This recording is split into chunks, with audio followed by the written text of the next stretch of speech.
Hey guys, welcome to my channel. So we got good news. Lori's been arrested. Finally. I'm going to read you this article about the charges and some of the details of her arrest. This is from KTVB Channel 7. Lori Vallow, the mother of two missing Rexburg children, has been arrested in Kauai Thursday afternoon. Which is weird because I thought they were in Maui, remember? So they were island hopping or something, so they went to Maui and then she ends up getting arrested back in Kauai. So yeah, that's where they were when the police originally found them. In that video they released, the reporter was trying to ask Lori questions and she was ignoring them. They were in Kauai there. So, but then there was reports where they saw them in Maui at a church. Somebody even took a picture. So somehow they end up back in Kauai. According to the Kauai Police Department, 47-year-old Vallow has been charged with 2 felony counts of desertion and non-support of dependent children. She has also been charged with resisting or obstructing officers, criminal solicitation to commit a crime, and contempt of court. She is currently being held in Kauai on a $5 million bond. The arrest warrant was issued by the Madison County Prosecutor's Office.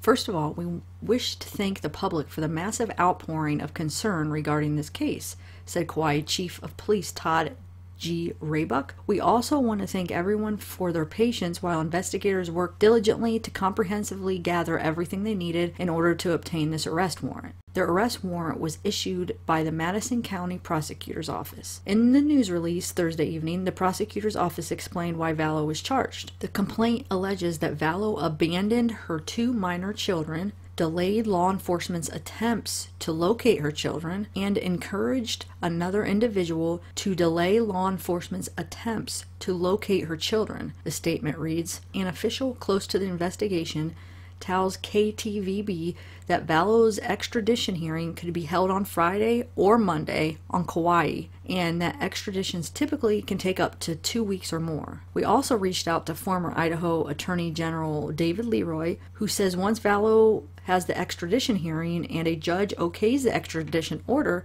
she can be sent back to Idaho immediately. As of Thursday night, Idaho Governor Brad Little's office said it has not received a request from Madison County to start the extradition process. Vallow's husband, Chad Daybell, was not arrested. Leroy said even though Vallow and Daybell are married, he has no legal authority to support her children and therefore cannot be charged with felony desertion of a minor. If he has no legal relationship with these children, he has no obligation to provide support or assistance to the children, Leroy said. Technically, it would be impossible for him to be charged with failing to support his lawful children where they are not his lawful children. Vallow failed to comply with a court order to produce her kids before authorities, who haven't been seen since September, by January 30th. So she had till January 30th to produce them, but she didn't, because they haven't been seen since September, basically is what that was saying. So 17-year-old Tylee Ryan and 7-year-old JJ Vallow haven't been seen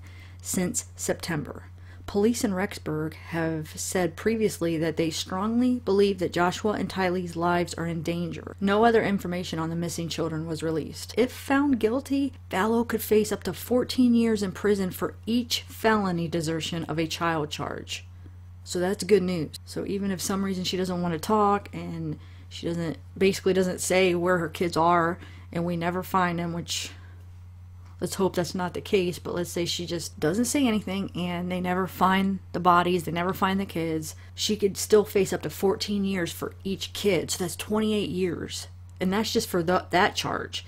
There's other charges they have her on too. So added on top of that, that could be a lot of years. So at least it's a little bit of reassurance that if she did something to those kids and they aren't able to find them, that at least she will spend a good chunk of her life in jail. Hopefully they have a strong enough case, at least on these charges, to get her with these charges, you know? So even if they don't end up knowing or finding out what happened to the kids, at least they could get her charged with these charges and find her guilty and hopefully spend a lot of time in jail. The best outcome would be her just giving up the kids and the kids being okay. I mean, let's just still keep praying for that. I don't know. I mean, we don't know. And I just have a feeling if she did do something to the kids or had somebody do something to the kids, that she's not going to talk. She's just going to remain quiet and take these other charges because these other charges aren't going to be as bad as murder, you know. But a little bit of hope we have is with Chad. So basically they have Chad by himself now.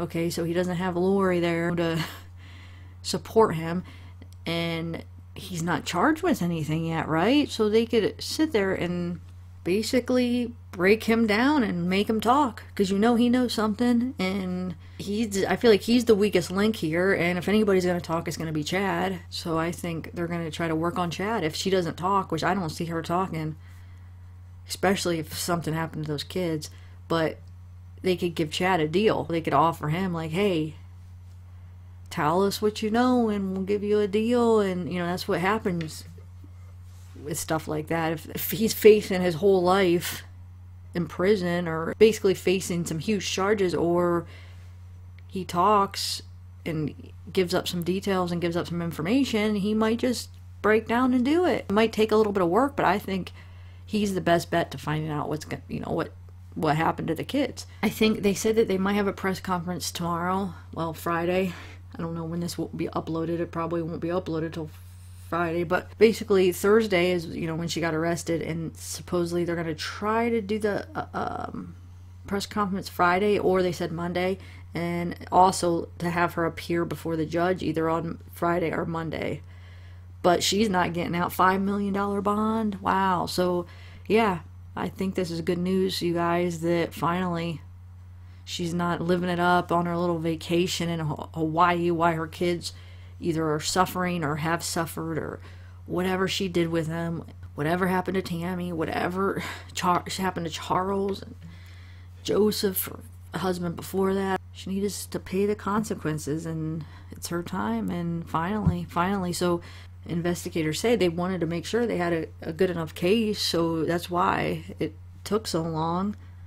And if you think about it, that didn't really take that long, because they want to make sure that they have a solid case, because you can only try somebody once. So whatever the charge is, they just wanted to make sure they had it right, because they don't want to take a chance of her getting off on this. I still don't know how I feel, what I feel if the kids are alright or not. I guess I'm still hanging on to that little bit of hope that maybe they are okay, but maybe it's just wishful thinking. So I think we will get answers soon.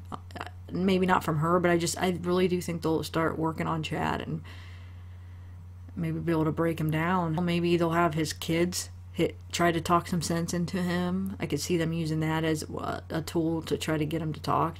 Basically reach him through talking through his kids, and try to talk his kids into talking Chad into saying what's going on and, you know, what he knows. So I think it's only a matter of time that he'll give some answers. Kind of nervous what the answers are going to be. I don't know. Let me know what you guys think. If you guys think that Lori will end up talking, or is she just going to remain quiet? I think she'll just... I could just see her in the interrogation room and just being quiet and not saying one word.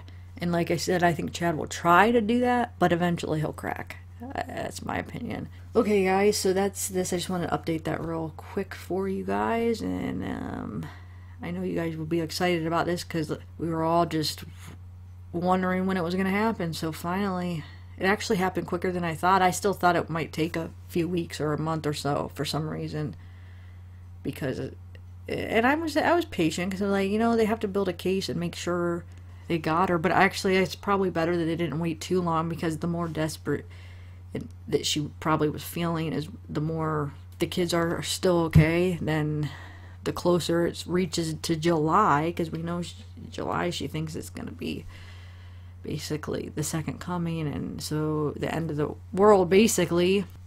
I'm rambling now. So, okay, I just wanted to give you guys that update. Have a good night, everybody. Bye.